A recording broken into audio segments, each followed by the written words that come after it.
Welcome back to Temporal Directive, the Star Trek fan podcast, rewatching the entire franchise in chronological order. I'm Gary. And I'm Tom.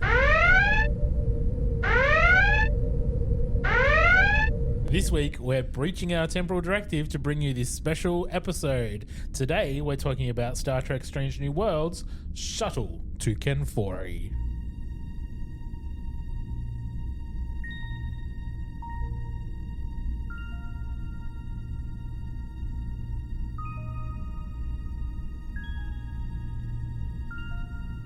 Star Trek, the ultimate franchise. These are the podcasts of the Wakefield brothers.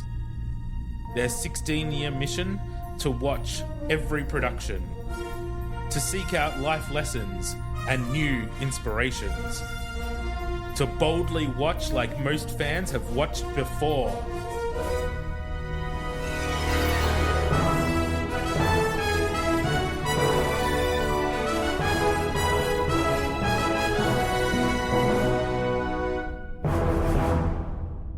That's right, Strange New Worlds, we're back again. Yay! As you know, we're doing our special bonus episodes each week to discuss the new Strange New Worlds episodes. Fingers crossed we can catch back up. This should catch us back up. Hopefully. And then hopefully we can stay up to date. Well, I'm healthy. Yes, at the moment. You're doing better. So, yes, hopefully we'll be back up to date and be able to stay that way. Because we're doing these episodes as Breach episodes now, as they come out, we won't be revisiting them again when we get to them in our chronological watch-through. When we did the Breach episodes for Lower Decks, we didn't give an IMDb score or anything because we plan on revisiting them in like 15 years when we get up to Lower Decks. But Strange New Worlds is pretty close to where we are in the chronology, so we're not going to revisit these particular episodes. So we will be doing an IMDb score for each one, just like we do in our main episodes. All right, the episode we're talking about today is Strange New Worlds Shuttle to Kenfori, which was named, FYI, After here's my the little toucan trivia. on the Fruit Loops. What? I don't know. Just every time I hear it, I think of the Fruit Loops toucan. Why? I don't know. It just sounds like the toucan furry for some reason. It's like toucan fruity. Okay. Well, actually, the planet Kenfori is named in honor of an actor, Kenfori, who is a well-known horror actor in both of the Dawn of the Dead films, Devil's Rejects, The X-Files, etc., etc. Nice. Yeah. I was way off. You were way off. This episode was written by Onitra Johnson and Bill Wolkoff. You're doing great, guys. You're doing great. The confidence in my delivery is really what sells it. That's it. And directed by Dan Liu. Nice. Air date July 24th, 2025. Not that long ago. And the IMDb synopsis for this episode is... In order to cure Batel, Pike and M'Benga travel to Klingon space, where M'Benga's past resurfaces on a dangerous planet. All right, let's go watch it. And we're back from watching Shuttle to Kenfori. Tom, what did you think? Zombies! Yeah, well, I can't complain. I love me a horror movie. Zombie, zombie, zombie.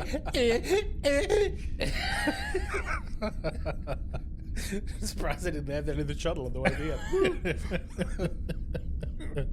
Not Star Trek's first zombie episode, but there is a zombie episode of Enterprise that you have not seen yet because it's coming soon. Really? Yup. Yep. Oh, go back to the lab full time. Yep. Oh, that was a callback, Tom. Yeah. Did you like this episode? Yeah, it wasn't too bad actually. I mean, it was good. I mean, anything with zombies is pretty good generally, and zombie Klingons you can't really argue with. They look pretty fucking awesome. Yeah, they look pretty cool. And they weren't like the very slow zombies. Well, you wouldn't with Klingons, but they were just fucking awesome. Well, they weren't just Klingons. There was human zombies humans as mixed well. up as well. Yeah, but like it was good. No, it was good. I mean, I don't know whether M'Benga needed any more story on that, but it was alright. I like that. Yeah, I thought it was good. yeah. All right. Now, we're changing methods. Right. Instead of me spending 2 hours transcribing every episode to make notes to read through, we're going to borrow a recap from trekmovie.com. Thanks, trekmovie.com. The recap and their review was written by Anthony Pascal, and we're going to use their recap to start our discussion. All right, so let's go. Captain Batel's case of little Gawnies takes a bad turn, and the only cure is a rare chimera plant found exclusively on a former Federation research base inside a restricted zone, home of a battle during the Klingon Federation War. Cue another off-book mission with Pike and M'Benga sneaking a shuttle to planet Kenfori. After flying right past a leave-or-die warning beacon, the away team duo finds a lush planet, but strangely, no signs of non-plant life. Not ominous at all. No. It doesn't make you worried. It would make me worried. Yeah, right. Discovering a ripped-apart Klingon skeleton puts an end to their old buddy banter, including some Chapel Spock gossip. Yeah.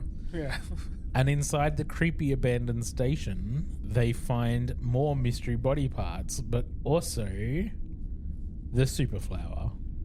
Yeah. Unfortunately, a Klingon shuttle swoops down to blow up their ride home, then a hunting party sends them deeper into the spooky base. All seems lost when they end up at Disruptor Point, only to be saved by the animated corpses of the original Federation scientists and their Klingon War-era invaders.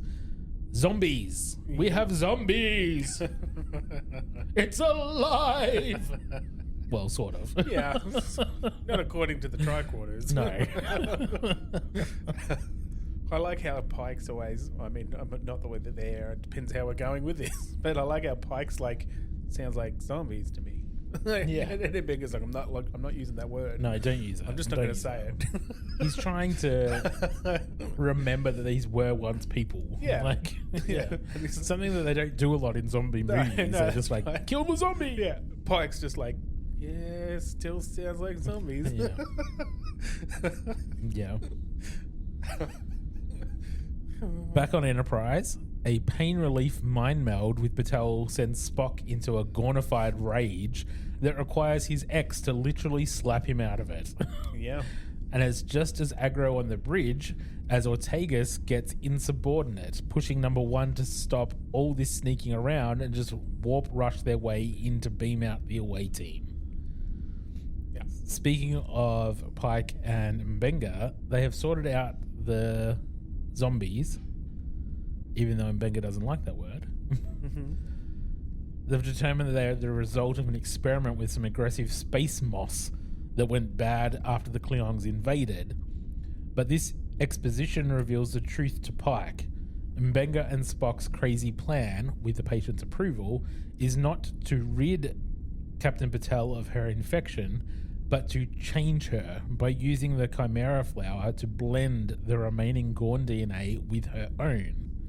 Their spirited medical debate gets cut short by attacking zombies, and then Klingons. Following more gruesome stabbing, biting, and disruptoring, the only Klingon left standing is their leader, Bytha, who captures the staff leaders. And this was no chance encounter. She is the daughter of Dakra, who was the Klingon that M'Benga killed last season. Yep. He wants to regain honor by killing Dr. M'Benga because she was going to kill her father. Yes, she doesn't want revenge for her father's death. She's pissed off that he killed him first. Yeah, she wanted to do it. Yeah. And M'Benga confesses in this conversation as well that he totally killed him on purpose, whereas before he said it was self-defense. Yeah. Well, he said he gave me the opportunity, so I took it. That's what he said to this, Yeah, in this, but yeah. that's not what he said before. No. Yeah. So atop the research station, the trio is trapped in a force field surrounded by zombies. Pike is down with a leg stab to the thigh, and M'Benga and Batel are doing like a Klingon combat. Duel to the death. Yeah, but it's like a tethered one. They've got this. I know. Yeah, which I've not seen before, but No. I think it's a wrestling thing. Yeah, it's a silly thing. Yeah, But yeah, yes. that's also what I meant.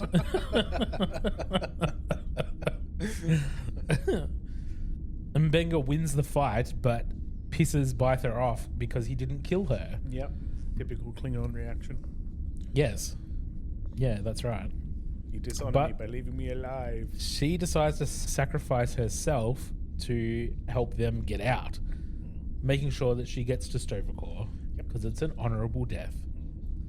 The Enterprise slow approach fails, so they have to do Erica's daring plan as she expertly warps right into the atmosphere, and after some cool special effects Yeah. and some anti-grav wire work, Yeah. the boys are saved.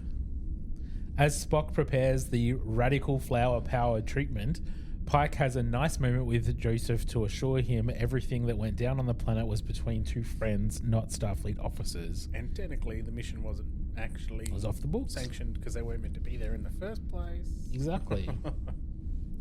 Pike and Marie get emotional as they confront their feelings and fears over her condition. And number one has her own confrontation, dressing down Ortegas for forcing her hand by ensuring the Klingons detected them. Una understands the Helm officer is dealing with some serious stuff, but that is no excuse for recklessly endangering the ship. The price? Ortegas is pulled from active duty for 2 weeks for chain of command training, which sounds almost as bad as getting skewered by a Gorn. I'll take the Gorn. That's the recap from trekmovie.com, and that summed it up much more succinctly than we would have talked through it. So Yeah. I do like how they just randomly go into a no-fly zone. what do you mean randomly? Well, like they all just decide, yeah, we'll just do that. I mean, is the Enterprise is quite happy to just do things like that now. Well, I think they always have. Yeah, I suppose. I think they always have, as long as they can try to, like... Just not The put it on Enterprise didn't cross the line, the Shuttle did. yeah, true. The Enterprise didn't breach the restricted area. Well, Fair it did eventually, but... Yeah. Yes. That wasn't the plan. The plan was for Enterprise to keep its distance. Yeah. Yeah. Fair enough. I was reading through some comments online after this episode aired, and I did see someone's comment saying that they thought and feared that what's happening with Batel and the Chimera Blossom merging their DNA Yeah. might be the start of converting them to something more like what we saw in the original series. Yeah. Whether that's a species-wide transformation or whether, like, that's Batel that Kirk meets. Hi, Batel. Hey, girl.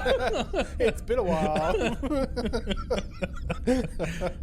So, I mean, yeah, okay. Well, that's not a bad theory, really, because they do look completely different to what was in the original series, which I think I mentioned in like the last, I think you did, yeah. last episode. Yeah. Yeah, okay. Because it is an interesting storyline that they're building in there with what's happening with her, especially adding the Spock mind meld. So we saw the... Yeah, the Gorn is literally inside her mind as well, so it's not just a physical genetic trait that needs to be blended. Yeah. So, yeah, okay. I guess we'll see what happens there. Yeah. Also, M'Benga at some point must get demoted. Because, like, he's on the Enterprise still in the original series, but he's not the CMO. So I'm assuming that some of this history of his is going to come out, and that's probably why he's going to get demoted. Okay. Don't know. Just a thought. I didn't know he was on the original series. How did I miss that? I don't know. How did you miss that? I don't know. Wow. Yeah. Did you think he was just from Strange New Worlds? Yeah.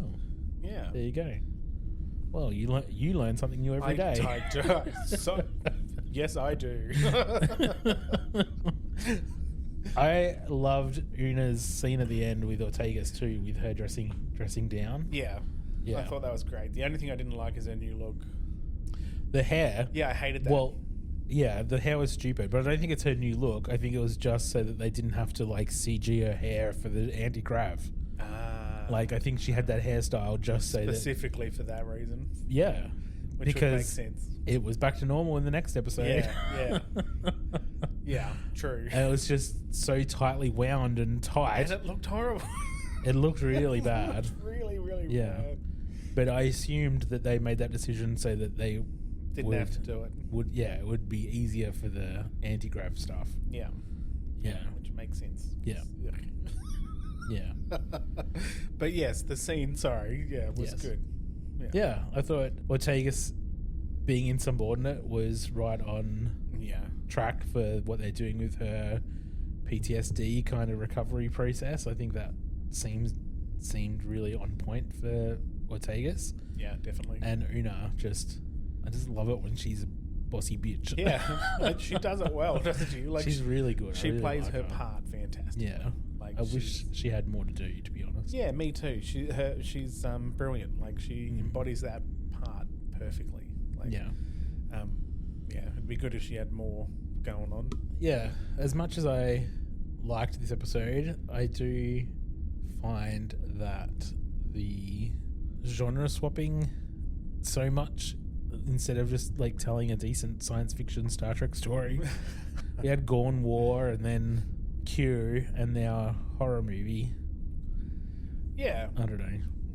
Yeah, it was still a good episode. Yeah. I shouldn't complain. The Gorn War episode is sort of Star Trek though, right?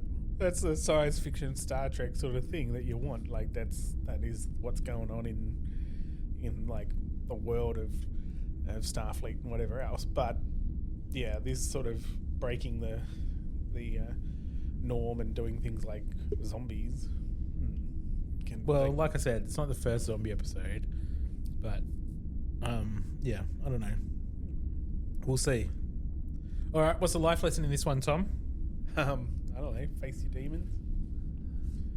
I don't know. I got nothing. Face your zombies. Yeah, that's it. Face the monsters. Yeah, face your monsters. Face your demons. Face all that sort of stuff. Because it's all about that in a way. Like the daughter coming back to literally fight her demons. And M'Benga having to do that as well, like physically fight back.